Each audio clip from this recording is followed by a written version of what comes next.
La coagulación es un proceso natural y vital del cuerpo que nos ayuda a detener el sangrado cuando sufrimos una herida. Al romperse la piel, el cuerpo inicia una serie de reacciones para formar un coágulo, sellando la herida y evitando la pérdida de sangre. No solo es importante en lesiones, sino que también previene hemorragias graves que podrían poner en peligro nuestra vida. Tipos de coágulo. El trombo, un coágulo que se forma en la vena o en la arteria. Y el émbolo, un coágulo que se desprende y viaja por todo el torrente sanguíneo. El mecanismo de la coagulación de la sangre es un proceso natural que detiene el sangrado cuando se lesiona un vaso sanguíneo. Ese proceso se activa cuando se expone las fibras del colágeno del tejido. El mecanismo de coagulación se basa en la interacción de las plaquetas, las proteínas y las células de la sangre. Existen 12 factores de la coagulación sanguínea.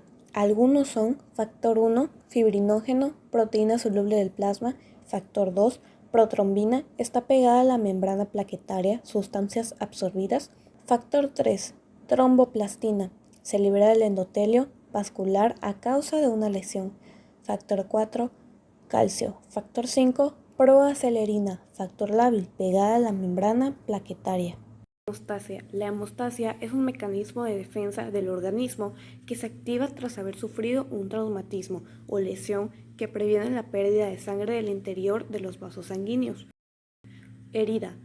Un desgarre pequeño en una pared del vaso sanguíneo, por ejemplo, de un corte en la piel o de una herida interna, provoca una hemorragia y luego la fase vascular. Para controlar la pérdida de sangre, el vaso sanguíneo se estrecha. A esto se le denomina constricción, para limitar el flujo de sangre a través del vaso sanguíneo. Lo que trata la hemostasia primaria es que es la respuesta a la herida, que se activan células diminutas en la sangre llamadas plaquetas, que las plaquetas se adhieren unas a otras entre sí para llegar a formar un tapón en el lugar de la herida afectada. La proteína llamada factor von Willebrand es la encargada en que ayude a las plaquetas en que se adhieran unas con otras y también se puedan adherir a lo que es el vaso sanguíneo. La hemostasia secundaria es que las proteínas del factor de coagulación activan la producción de la fibrina, que es una sustancia fuerte y parecida a una cuerda que forman un coágulo de fibrina, el cual es una red en forma de malla para sostener el tapón y que sea firme y estable.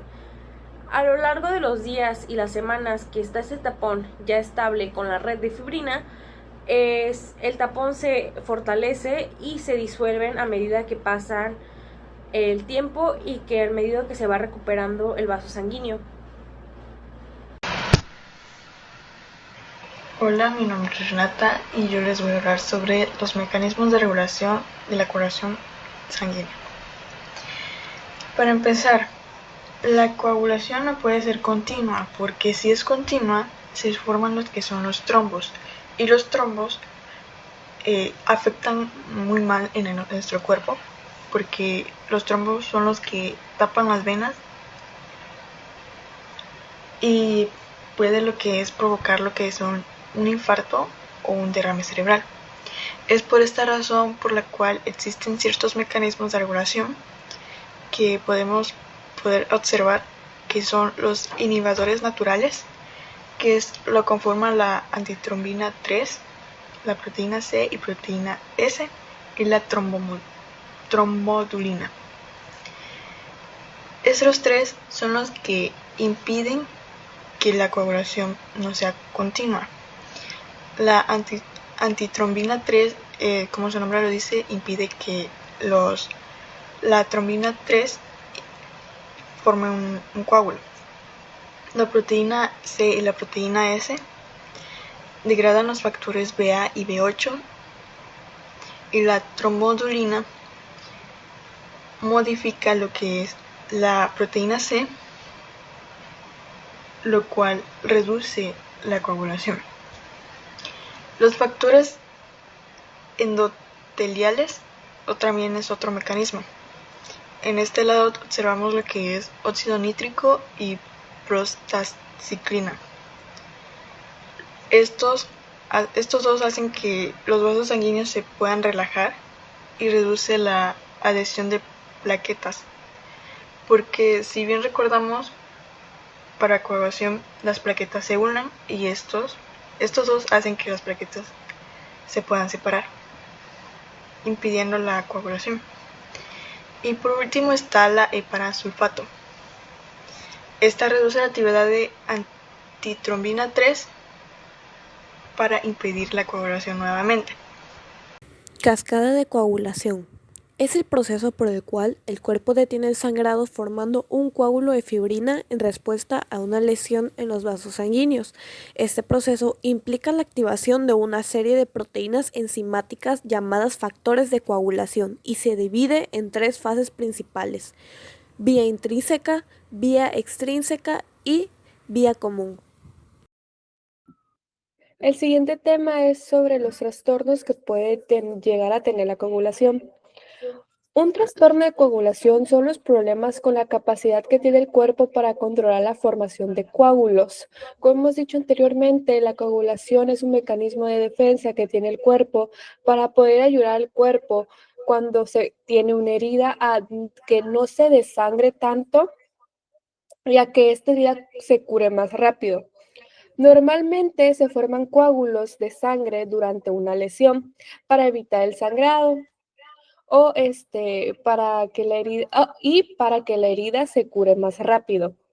Si se tiene un trastorno, es posible que la sangre no coagule lo suficiente o no coagule el tiempo que debería de coagular, lo que esto puede provocar un sangrado excesivo o que la sangre forme coágulos incluso sin una lesión o herida, o en otros casos que no llegue la coagulación de tiempo.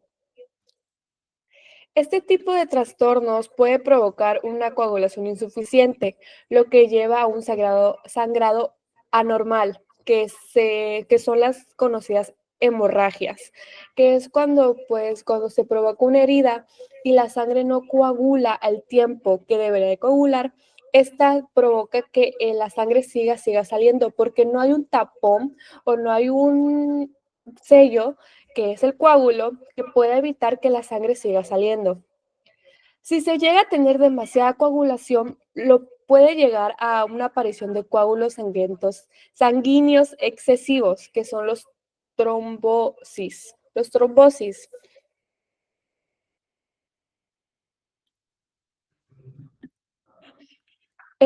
Los trastornos se pueden clasificar en dos tipos: los hereditarios, que se nace con la afección, ya sean que vienen de forma familiar, o sea, que todos sus familiares vengan con ese historial, o adquiridos, que se presenta cuando la afección da resultado de una enfermedad o lesión. Las causas de este trastorno adquirido pueden ser enfermedades fuertes o mortales como el cáncer, la obesidad o un trastorno autoinmune como el lupus. Inmovilidad durante largos periodos de tiempo.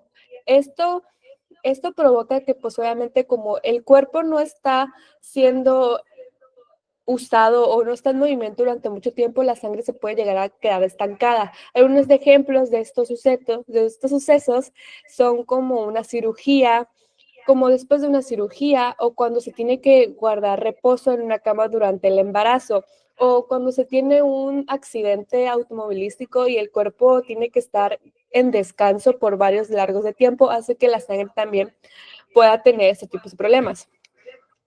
Algunos medicamentos para tratar el cáncer o los trastornos hemorrágicos. Una deficiencia de vitamina B6, B12 o falato que puede causar altas concentraciones de un aminoácido llamado homocistenía. Eso es importante, ya que si no se tiene suficiente vitaminas, la sangre no puede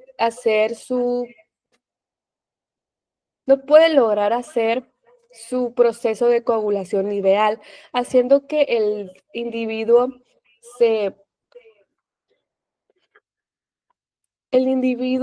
se llegue a lastimar o más de lo debido, ya que obviamente cuando se tiene una herida y hay mucho sangrado, que son las hemorragias, mayormente se pierden grandes litros de sangre o mucha sangre, haciendo que esto pueda llegar a casos como la anemia, como dolores de cabeza, mareos, que pueden llegar a complicar más el problema inicial.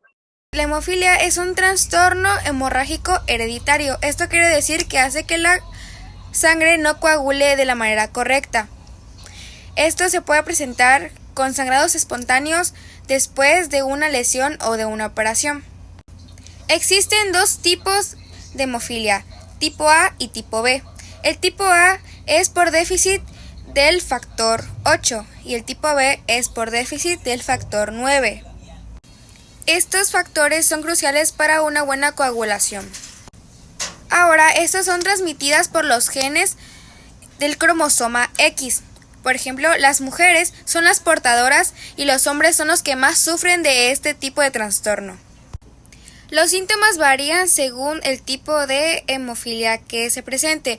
Por ejemplo, se presenta sangrados espontáneos en articulaciones, músculos o tejidos blandos o después de cortes o lesiones, hemorragias internas, anemia y dificultad para mover ciertas articulaciones. Ahora el tratamiento implica el factor de la coagulación deficiente. Estas son dos: la profiláctica, que previene las hemorragias, o la terapéutica, que ya sea presente una hemorragia.